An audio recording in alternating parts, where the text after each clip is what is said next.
sababu moja ya ndoa kutengenezwa. Akiingia kwenye maisha yaliyoharibika ni sababu moja na pekee maisha kutengenezwa. Ninamtangaza Yesu aliye hai, alizaliwa na Bikira Mariamu. Maandiko nasema nao utazaa mtoto, nao utamwita jina lake Yesu Kristo, maana ni yeye pekee atakayewaokoa watu wake na dhambi zao. Nimekuja kumtangaza Yesu, sijaileta dini. Maandiko nasema kwamba yeye ataokoa watu wake na dhambi zao. Ina maana atawaita Wakristo kuja kwa Yesu.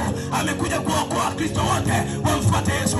Amekuja kuokoa Waislamu wote wamfuate Yesu. Amekuja kuokoa Mabudha wote wamfuate Yesu. Na ukimfuata Yesu, it is a guarantee, hawezi kukuacha. Haijalishi mizigo mibeba namna gani, yeye akiingiaga kwako ni ishara moja ya uhuru kwako. Yeye akiingiaga kwako ni mtaalamu wa kutengeneza vijana walioharibika. Ninampenda Yesu. Na natangaza leo tangazo kubwa sana na kuu sana, nimeokoka.